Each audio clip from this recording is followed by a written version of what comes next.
how and in which type of orbitals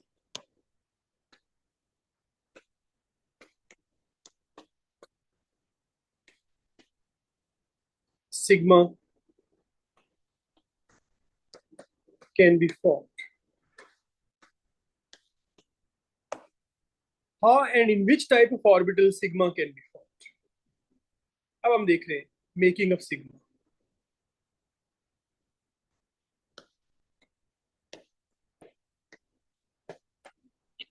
Making of sigma is by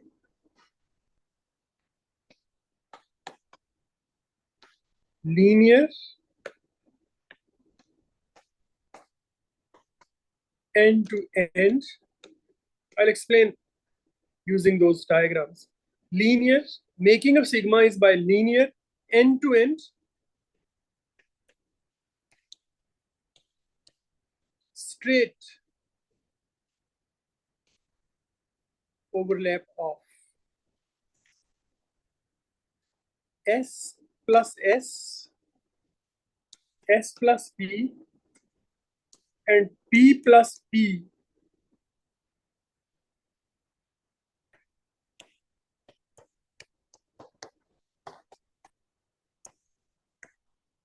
hybridized. मैं इसको bracket इसलिए कर रहा हूं कि मैं आपको hybridization एक्सप्लेन करूंगा बाद में, यहाँ फिलहाल जरूरत नहीं. Making of sigma is by इस टॉपिक के बाद making of sigma is by linear end to end straight overlap of S plus S, SS वाले भी, PP वाले भी, SP वाले भी और PP वाले. Mean all three types of orbitals normally जो हम यूज करते हैं. Making of sigma is by linear overlap, end to end straight overlap of these kind of hybridized orbitals. Just let me give you examples.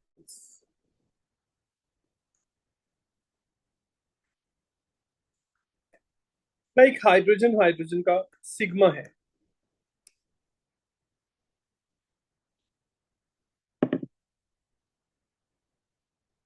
ये sigma कैसे बना, कैसे बन रहा है ये sigma?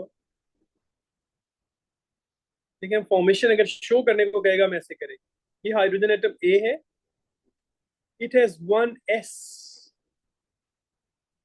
atomic orbital. There is hydrogen atom B and it also has like 1s atomic orbital. First step is they come face to face. Second, overlap. That is overlap. 1s atomic orbital overlap.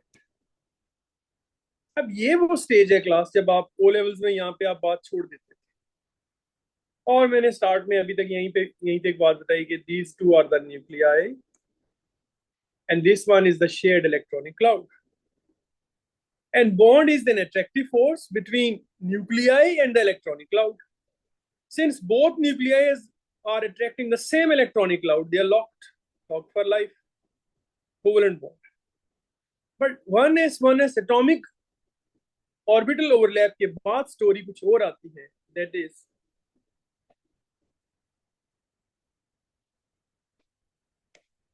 formation of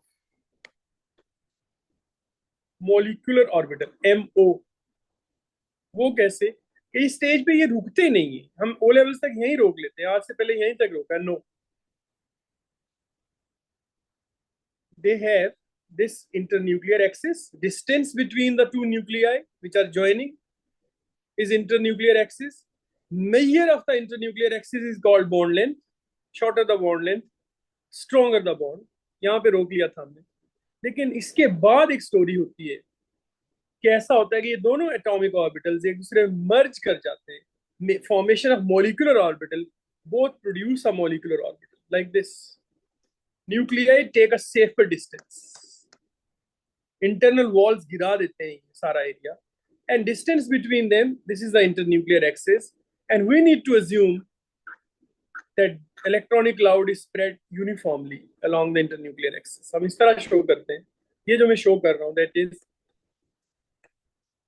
electronic cloud uniform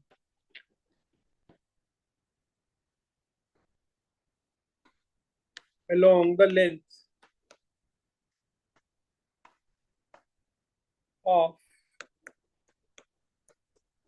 internuclear axis. और दोनों nuclei इसको uniformly खींच रहे हैं. मैंने कहा था ना, kind of the overlap. They come face to face, linear overlap. Overlap आपने देखा linear, end to end, firm overlap.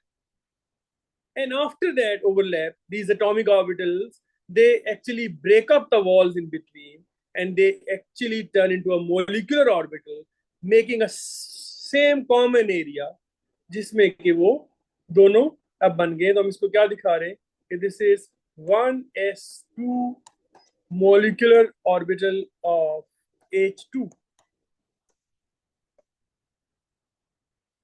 That is why hydrogen stays as diatomic and it stays so cool and it obeys the noble gas like configuration like helium. Helium has only one s, its atomic orbital has both the electrons and it is cool. So hydrogen also stays as 1s2, 1s2. और आप अगर इस H bond को तोड़ना चाहें, जब hydrogen react करती है, to break it, आप जो एनर्जी देते हैं उसको बॉन्ड एनर्जी कहते हैं. Energy required to break this bond, हमें बाद में ये बातें काम आएंगी जब हम एक्सो एंडो पढ़ेंगे. Energy needed to break the bond is bond energy. HH bond energy is 436 kilojoules per mole. क्यों भाई? They have to unsettle. और जब हम करेंगे ये चीजें आपको समझ आएगी कि हम एनर्जाइज करते हैं basically. And when we energize them, these molecules get high kinetic energy. And when they have high kinetic energy, strike into each other. So at a particular point when they have the activation energy, their collision to each other is so fatal that after that collision, they get dismantled, and they are atoms again. So bond breaking absorb energy. Bond breaking need energy to actually basically climb up to the activation energy level, जहां जाके उनकी collision strike एक दूसरे में right orientation के साथ ऐसी होती है कि वो फिर सेपरेट हो जाते हैं, तब सिग्मा टूटता है. तो जब आप केमिकल रिएक्शंस करेंगे तो हम बॉन्ड ब्रेकिंग और बॉन्ड मेकिंग करेंगे. तो ऐसा नहीं कि ये कोई एक जो है एक ऐसा प्रोसेस है जो इतना आसान. Chemical reaction consumes energy in bond breaking. That is why you need to provide them the activation energy.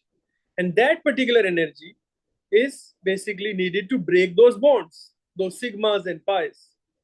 And once that they are in the atomic state, फिर दोबारा से they look for the other partners. और फिर bond making करते हैं. Making जब करेंगे फिर एनर्जी रिलीज करेंगे. जैसे ये 436 हमने इसको क्यों दी?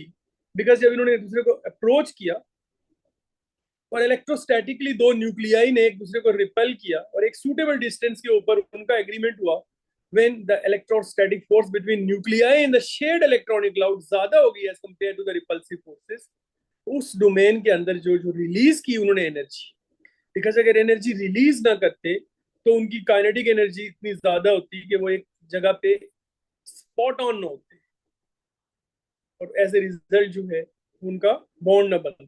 They have to stay at a point that actually needs release of the energy. तो जितनी रिलीज करके बनेंगे उतनी आपको देनी पड़ेगी तोड़ने के लिए. तो 436 इन्होंने रिलीज की, 436 ही आपने देनी है.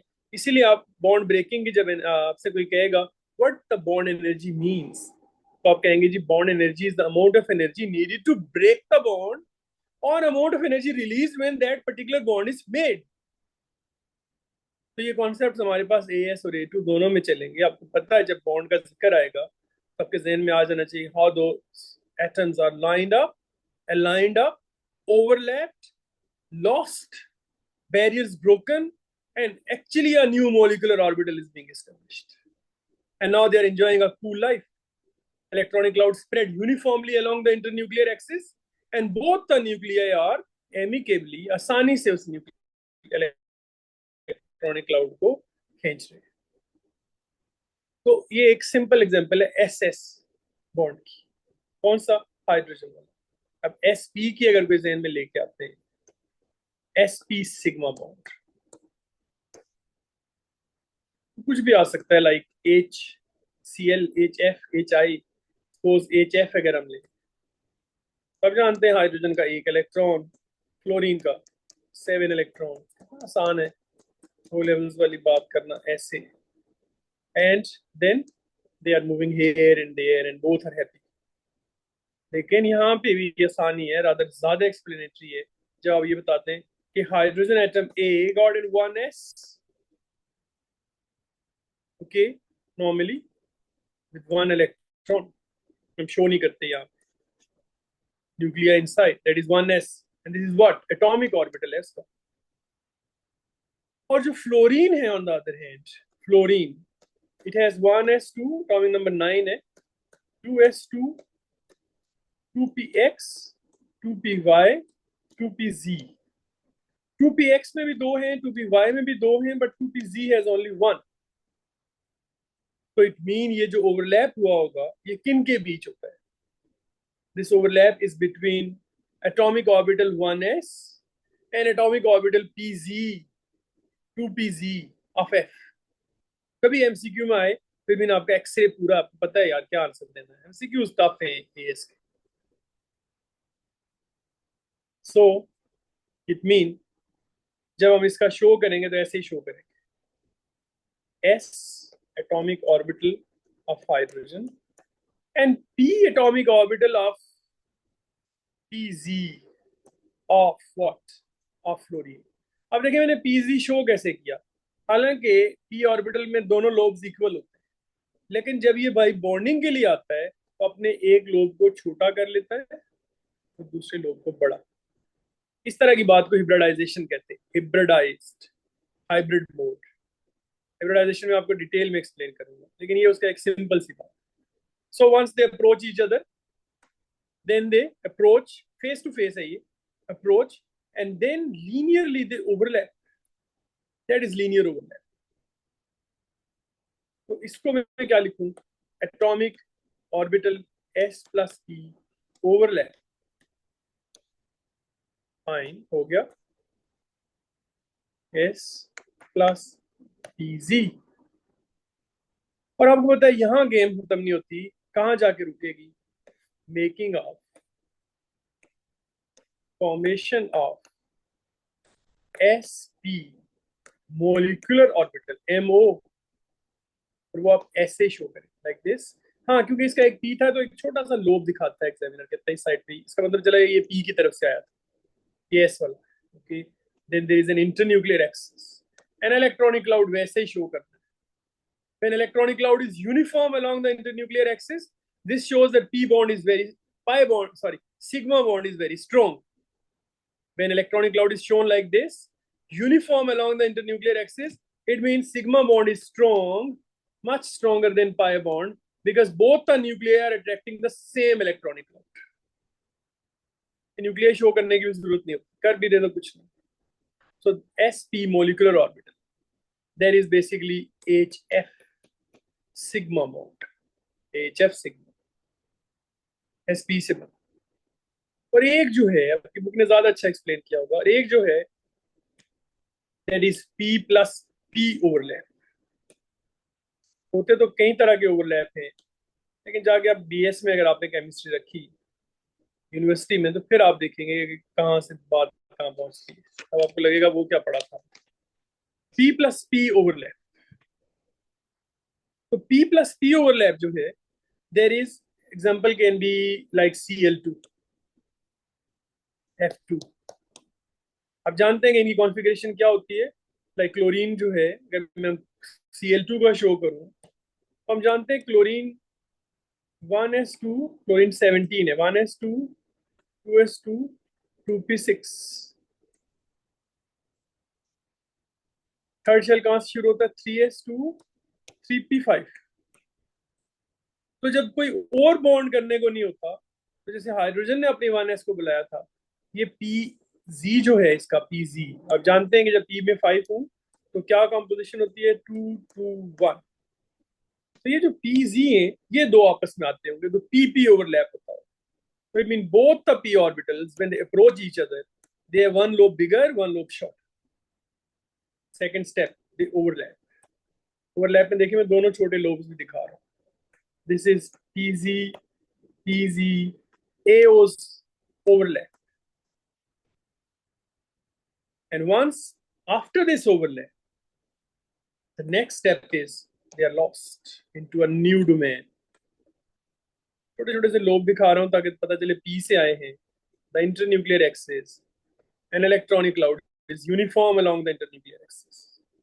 हर एक में आप लेबल वही करेंगे, electronic cloud uniform along the internuclear axis, a linear overlap, firm overlap, and both the nuclei are basically attracting the same electronic cloud with a strong force. So sigma bonds बड़े strong होते हैं, sigma को तोड़ना काफी मुश्किल है। एक example मैं हमेशा देता हूं कि इतने स्टेबल हैं कि वाटर मॉलिक्यूल को आप 2000, दो सिग्मा इसके अंदर 2000 डिग्री दो तो 1000 में से 1 आउट ऑफ 1000 जो है वो सिग्मा टूटता है। 1 आउट ऑफ 1000 वाटर मॉलिक्यूल टूटता है। तो इट मीन अब आपको कुछ समझ आ रही होगी कि जब मैं कहता हूं covalent bond is the strongest of thing अल्लाह ताला has created, reason behind is they are lost into a new domain and they are attracting the same electronic cloud in such a strong fashion that normal temperatures cannot break them. तो पानी इस तरह से तो टूट ही नहीं सकता। इसीलिए कहते हैं water molecule has travelled millions of time up and down. Water cycle में कुछ नहीं होता। मैं कहता हूँ डायनासोर ने पिया था, हम पी रहे हैं, टूटता नहीं। अब 100 पे उसकी इंटरमोलिकुलर फोर्स तोड़ेगी। अब हम उसको इंटरमोलिकुलर बॉन्ड कहा करेंगे जब इंटरमोलिकुलर बॉन्डिंग आपको पढ़ाऊंगा। तो 100 पे वो टूट जाती है और गैस बन के उड़ जाता है, ऊपर जाके फिर ठंडा हो जाता है, दोबारा इकट्ठा होकर पानी बन के नीचे, और फिर किसी ने उड़ा दिया, फिर ऊपर चला गया, एवापोरेट हो गया, वापस चला गया। बट सिग्मास नहीं टूटते अनलेस आप उसकी इलेक्ट्रोलिसिस कर दे पकड़ के, या आप कोई प्लांट ले ले उसको और फोटोलिसिस करके अपने एंजाइम यूज करके उसको हाइड्रोजन ऑक्सीजन में तोड़ दे, ऑक्सीजन हमें दे दे, कुछ खुद यूज करे और हाइड्रोजन मेटाबलाइज कर दे इनटू ग्लूकोज जो बाद में स्टार्च बन जाए। तो it mean light and dark reaction में आ गया, या किसी और ने केमिकल रिएक्शन कर दिया। But if it is free water molecule, it may have travelled millions of time up and down. Sigmas are very strong. अब आते हैं pi bond.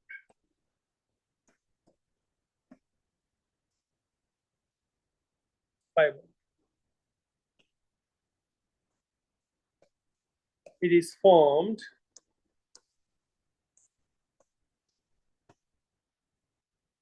by parallel sideways weaker, comparatively weaker overlap of p orbitals only.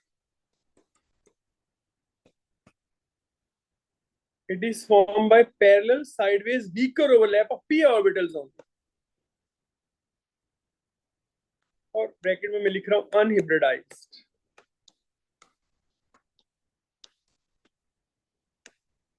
कल हम explain भी करेंगे। Hybridisation भी थोड़ा challenging सा टॉपिक है, बस जितनी उसमें से समझ आ जाए उतना अच्छा। सिग्मा पाई में से जितनी आ जाए, मीन ऐसा नहीं है कि इन टॉपिक्स में कोई जिंदगी खत्म हो जाती है, आए तो ठीक है, नहीं तो हमें जो बेसिक्स पता चल गई काफी।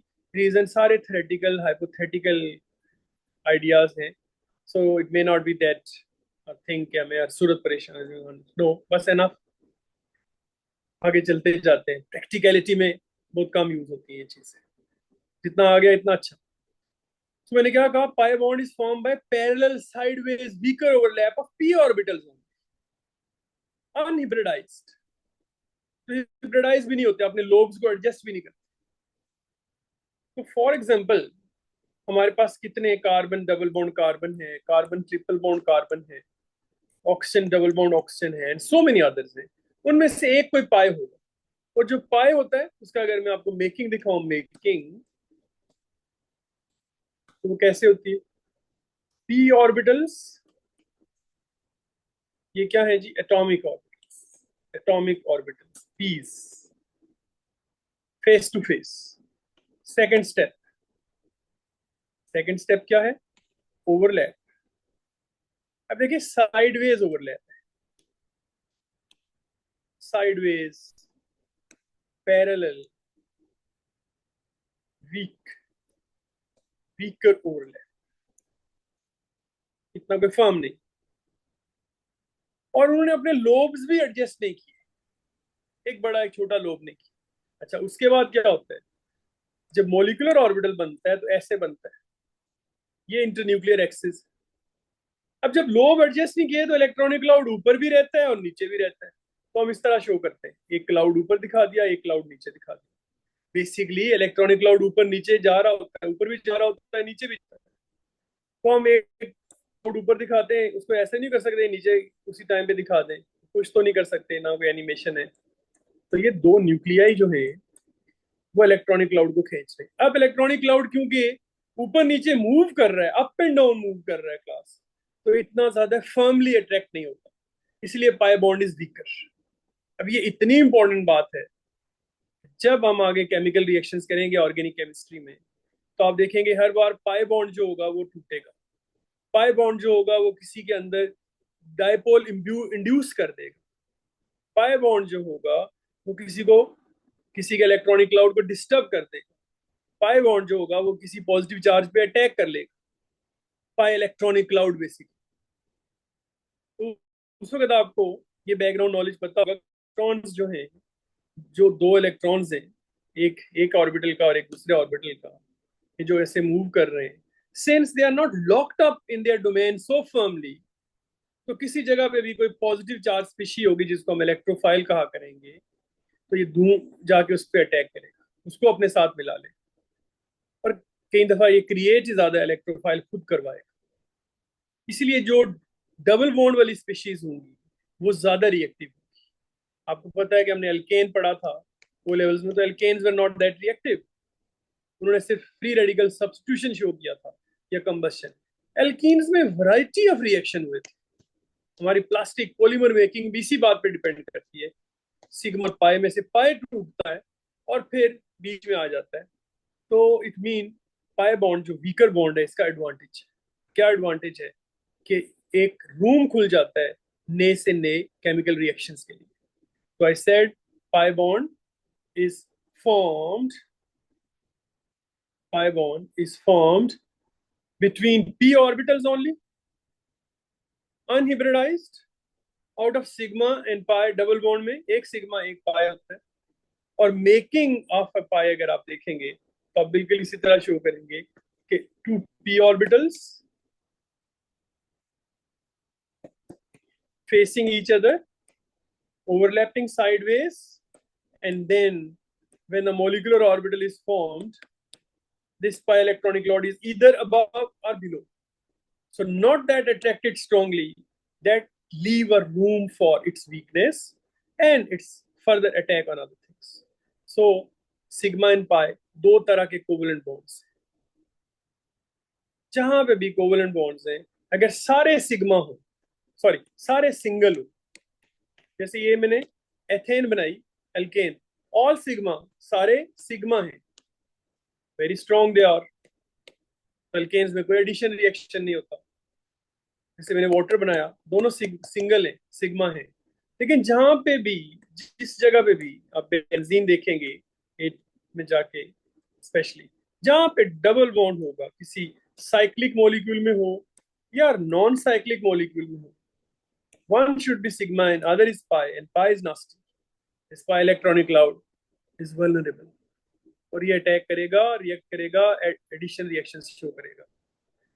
इसलिए एल्कीन से हमने हेलोजिन एल्कीन्स बना ली थी, एल्कीन से हमने अल्कोहल्स बना लिए थे, और अल्कीन से हमने पोली अल्कीन्स बना ली थी, और so many other kind of reactions जो हैं। एक पूरी स्कीम है ऑर्गेनिक सिंथेसिस जो आप पढ़ेंगे। ऑर्गेनिक केमिस्ट्री बेसिकली सारी बुनियाद ऑर्गेनिक केमिस्ट्री के लिए बन रही है। आपका 50% सिलेबस वो है। तो देयर इज बेसिकली उसमें हम बॉन्डिंग को इस तरह से देखेंगे। तो इट मीन सिग्मा इन पाई पढ़ लिया। आपकी बुक ने हाइब्रिडाइजेशन को उतना डिटेल में डिस्कस नहीं किया हुआ, लेकिन कल इंशाल्लाह हम इस बड़े टॉपिक को देखेंगे, हाइब्रिडाइजेशन। जितनी समझ आ गई इतनी अच्छी, उससे शेप्स और क्लियर हो जाएंगी। ये शेप्स में हमें हेल्प करेगी। ओके, और फिर हमारा रह जाएगा polarity of the bonds and intermolecular bonds. Once we are done with that, bonding का अच्छा खासा हिस्सा हो जाएगा। फिर हम आयनिक करेंगे, मेटालिक करेंगे, एंड उनकी प्रॉपर्टीज देखेंगे। सो आप लोगों ने थोड़ा सा जरूर गो थ्रू करना है सिग्मा एंड पाई को, इन चीजों को। और अगर कोई क्वेश्चंस होंगे तो आपने पूछने हैं। जी, any questions? Then it is clear. Yes sir. Okay, अल्लाह हाफिज। देन कल मिलते हैं इंशाल्लाह। सर कल फ्राइडे है। कल फ्राइडे है क्या आज? अच्छा ठीक है। तो इट मीन हमारी क्लास मंडे टू थर्सडे होती है। तो अच्छा है, अपनी केमिस्ट्री हेल्थ के लिए कभी भी अच्छी नहीं होती। हम मंडे को फिर शुरू करेंगे। वीकेंड पे आपने पिछला रिकैप करना है, वो जो मैंने क्वेश्चंस दिए हैं बुक में से आपने वो करने हैं, और ओके सर। एक्सरसाइज के पिछली के क्वेश्चंस करने हैं। लेकिन टच में जरूर रहना है, इसको कुछ करते रहना है केमिस्ट्री को, ठीक है ना? 15-20 ठीक है minute, sir. Half an hour, ठीक है। कल सर हमारा ये लेकिन टू। आप मुझे फिर A2 की क्लास का लिंक दे दीजिएगा। हाँ जी, मैं आपको उसमें ना ऐड भी कर दूंगा और आपको लिंक भी। ठीक है ना? Okay sir. अल्लाह ओके सर, हाफिज। अल्लाह हाफिज़। अल्लाह हाफिज।